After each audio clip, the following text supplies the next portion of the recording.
I have also accepted a long-standing request by Minister Godongwana. President Ramaphosa finally caved in to the long-held request by former Finance Minister Godongwana to let him go.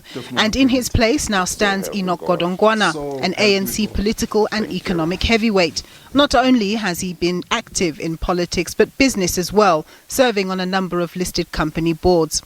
In 1994, Godongwana became the General Secretary of the National Union of Metal Workers of South Africa, also known as NUMSA.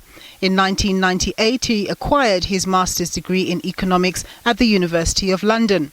By 2007, he headed up the ANC NEC's Economic Transformation Subcommittee, a position that he's held since.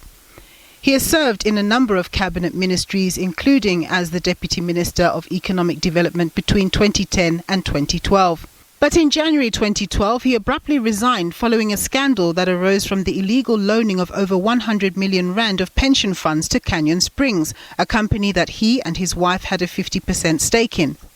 Despite that cloud, it seems that the market, especially the local currency, has taken his appointment in its stride. As a knee-jerk reaction, we saw the rand weakening just over 2%, but thereafter we see the rand strengthening, and all because Mr. Godongwana is known in the markets, is known by investors, and more importantly, we are aware of his line of thinking. Remember the guy, he's the head of economic transformation. I mean, we know that the guy is not a fan of high taxes, and one can easily say it's a continuation from Mr. Godongwana, because also the guy doesn't want to rock the boat, and hence the market are not too worried. And it's happening on the day when the US dollar is strengthening ahead of the US job numbers, because a very good US job number that will say that the US might have to start tapering sooner than expected. Hence we see the US dollar strengthening. So I think generally the markets are happy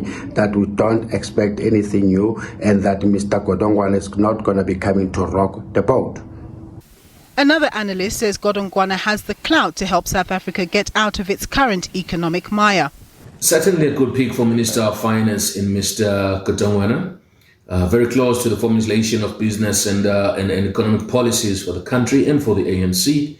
He has been involved as well in private business, and certainly I think that that should help in hopefully bridging the gap between South African business and the government. And I hope he's going to put a lot of emphasis on making sure that all the resources at his disposal are used for ensuring that small businesses get real direct access to funding, and they can help create more jobs. And I hope that he will continue with the fiscal policy that was set by his predecessor. When it comes to the cloud that surrounded Godongwana at the time of his resignation as Deputy Minister of Economic Development in 2012, it doesn't seem to have shuddered the ground, given the political context. Some people have pointed out his challenges from 2012, but my view on that is that there is not a single minister who doesn't have similar challenges, unfortunately, not to defend the minister, but I do think that, it's all about how he uses the responsibility has been given, how he uses his office to put South Africa first and tackle the challenges that the country is facing. The Steel and Engineering Industries Federation of Southern Africa, CISFA, has welcomed Godongwana's appointment, adding that his background in government administration, his long-standing position as the head of the ANC's Economic Transformation Subcommittee, and his educational background make him a good choice for the job, and say that they hope he will continue to follow the prudent decisions taken by his predecessor. With the huge economic challenges the country faces, only time will tell. Nompumelelo Siziba, SABC News, Johannesburg.